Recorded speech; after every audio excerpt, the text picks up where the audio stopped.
Joe Biden. One of the reasons why this is all happening, oh, by the way, is because, well, Joe Biden, major revelations are coming out into the public. They can't keep this contained for too much longer, can they? Bribery allegations, very credible bribery allegations stemming from that stuff in Ukraine and China. House Oversight Committee is making progress. Another reason why they're going after Trump right now, the billionaires, the Republican billionaires, they really like Ron DeSantis, but sorry, he's not ready yet. Stop coming up to me, talk to me. What are you talking about? I'm not here working with people. Are you blind? What? Are you blind? He doesn't know how to work a room.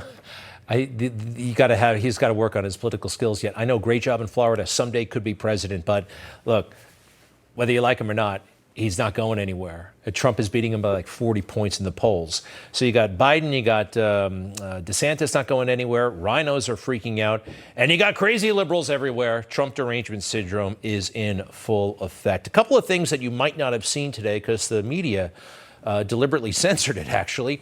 After the arraignment, he goes to this popular cafe, Versailles, in Miami, and people are just totally delighted to see him. And there's this beautiful moment. Ministers and I think some rabbis kind of put their arms around him and pray over him. Absolutely beautiful. And what did the fake news do? I happen to have MSNBC on at just the moment he went into the cafe. Watch. I want to explain the picture on our screen. Trump has gone to really a famous place that all Republican candidates, actually probably Democratic candidates, go as well. It's Versailles. It's in Little Havana in the Miami area. He's still a candidate for president. That's the picture over your brilliant words. We don't need to see that anymore. We know where he is. Garrett, what is the, if at all, any discussion? Yeah, we don't need to see the president of the United States. We just need to see you try to be intellectual with your granny glasses on and off. Nicole Wallace, total rhino swamp creature, defender and supporter and promoter of the Iraq war. Over on CNN, what happened? Same moment. Wow, let's see the president of the United States meet people after that historic moment. After all, today's a historic day, right? Everything's unprecedented. Watch what they did. Let's remember what this case is about. Let's remember what this indictment charges. Again, Donald Trump is charged with a series of federal felonies for mishandling the most sensitive government documents that we have and for obstruction of justice, along with Walt Nauta, who is charged with intentionally setting up lies to the grand jury, to the FBI. Any way you look at this, and again, despite whatever may be going on in that restaurant, this case isn't going to be settled legally in a cafe. It's going to be settled in the court based on the facts and law. The folks in the control room, I don't need to see any more of that. He's trying to turn this in. He's trying to turn it into a spectacle, into a campaign ad. That's enough of that. We've seen it already. Let's go over again the 37 charges that Donald Trump is facing. All right, Jake saw enough, but what about the viewers of CNN? It's more interesting than watching you with the same thing with the glasses, trying to look intellectual. It's these people are the worst broadcasters in the world, and they wonder why they are failing. All right. You know what, everybody? You know what we don't have enough of in America, quite frankly? Shame. Shameless. Shameless is kind of defines so much of our culture, our political system, and the media. Having no shame, no guilt, no remorse over something considered wrong. For instance, the Hunter Biden laptop. Has that received adequate coverage? Of course it hasn't. And Joe Biden shamelessly lied to the American people. We all saw it. Oh, there are 51 intelligence executives who say this is Russia disinformation. He shamelessly lied. And now we're getting more shamelessness from the special counsel, Jack Smith, as our friend Mark Simone says. Is that his real name? Take a look. Our laws that protect national defense information are critical to the safety and security of the United States, and they must be enforced. Violations of those laws put our country at risk. Violations of those laws, right? He's like an out-of-control hall monitor. Violations of those laws. You know, when a cop pulls you over, everybody's gotten pulled over, right? It can go a couple of ways. It depends how much you were speeding. It depends how fast other people were driving, but they can ruin your day, right? They can get you out of the car, give you a sobriety test. They want to check your insurance. They could write you 15 tickets if they want to, if they abuse the system. We love law enforcement, but let's face it, there's some guys out there that aren't so hot, that get carried away with the power. The laws, a violation of our laws. You know, it's a crime to take the tag off a pillow, right? Don't do that, especially if you're in the pillow business. Under penalty of law, this tag is not to be removed. All right, I don't mean to trivialize this too much, but I think we all have to get a little bit real. I want to go to the indictment now. Let's see here. After Trump's presidency, the Mar-a-Lago Club was not an authorized location for the storage, possession, review, display, or discussion of classified documents. Well, debatable for sure. Actually, I'll get to that in a second. During the presidency, it certainly was a forum for all of those things. That's President Trump with President Xi of China. And where are they walking? The grounds of Mar-a-Lago. Yep, that is the same place. And it looks like it's very much set up to handle all kinds of things. Mar-a-Lago served as the Southern White House. This is not the United Nations. This is Mar-a-Lago, all right, right here. This also is Mar-a-Lago. It happens to be the same room where I interviewed the president about 5 weeks ago or so. Let me ask you this. Is the garage of Joe Biden a place for the storage, possession, review, display, or discussion of classified documents? What about Joe's den or kitchen or the Biden-Pence Center in downtown Washington, D.C., where classified documents were found, huh? Of course not.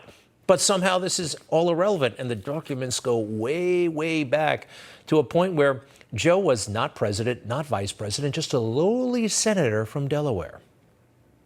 I made voluntarily, no one's had to threaten to do anything. Voluntarily open every single aperture I have with the house, offices, everything for them to come and look and spend hours searching my home. Invited them. Nobody. And so, and the best of my knowledge, the kinds of things they picked up are things that from 1974. And stray papers. There may be something else I don't know. Wow, 1974. He implicates himself whenever he opens his mouth, and the media cover for him. If Donald Trump is in trouble, who has the greatest excuse ever because he's president and had authorization to have this stuff, what about him? What about Mike Pence? You know, he had all this stuff in his lake house. He did. Now he denied it like crazy. Our staff reviewed all of the materials in our office and in our residence to ensure that there were no classified materials that left the White House or remained in our possession. And I remain confident that that was done in a thorough and careful way. A thorough and careful way. He seems to be speaking in a very careful way for some reason, because this kept coming up. Do you see any reason for anyone to take classified documents with them leaving the White House? Well, there'd be no reason to have classified documents, particularly if they were in an unprotected area. You notice we circled his foot. I want to now zoom in on the foot as he's saying no classified documents. Look at what his foot's doing. Turn up. Leaving the White House. Well, there'd be no reason to have classified documents, particularly if they were in an unprotected area. I think he's squirming a little bit. I think he knows something that he's not saying. Yes, Mike Pence, the good old, I'm a great guy. Just ask me. Well, something's up. Something is absolutely rotten in the swamp. Something, everything. How about mutinous Mark Milley? Oh boy, this guy, this troublemaker. It's funny, he can run around town telling secrets, classified stuff to every reporter, every author. As long as it's negative, anti-Trump, it's okay. Maybe it should be a crime if we're going to hold people to these standards, but watch. There's another book coming out next year that is reporting that General Milley also warned Trump against a possible strike on Iran. After the 2020 election, President Trump repeatedly brought up the subject of Iran. with Chairman of the Joint Chiefs, General Mark Milley. Milley had to argue against President Trump taking military action to strike Iran. General Mark Milley, the top American general, was worried the president might try to order military strikes on Iran. So everybody knows about this classified plan. I mean, this is classified stuff. He's not supposed to be going around talking about this, and he is. And Donald Trump actually had a different view of it. It wasn't my idea. It was your idea. So Donald Trump wanted to get that out, apparently. Let's go to the indictment. And I have grave doubts about all this stuff, but it goes as follows. During an audio recorded meeting with a writer, Trump told individuals that the plan was highly confidential and secret.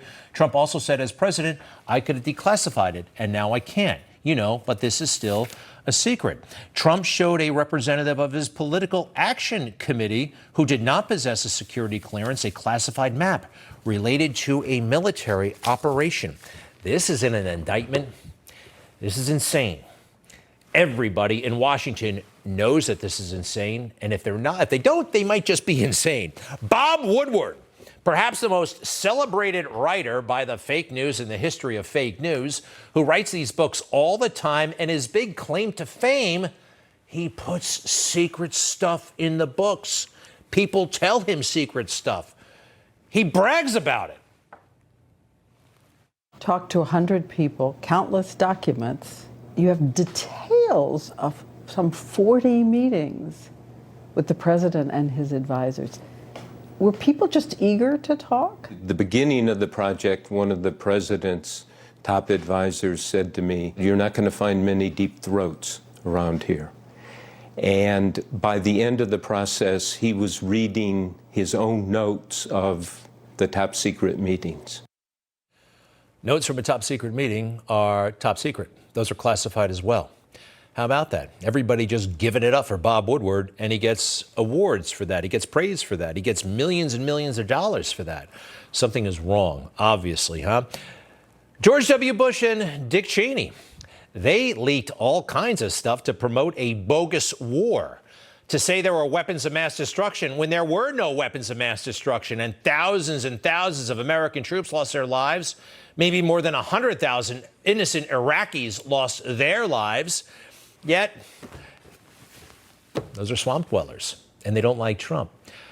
This is astounding in the New York Times, and they're counting on us not understanding this. They're counting on the American people not knowing this stuff, okay? Number one, point one, New York Times, 2006, April, reads as follows. That President Bush authorized an aide to disclose classified intelligence on Iraqi weapons comes as no shock to official Washington. That should come as a shock to everybody.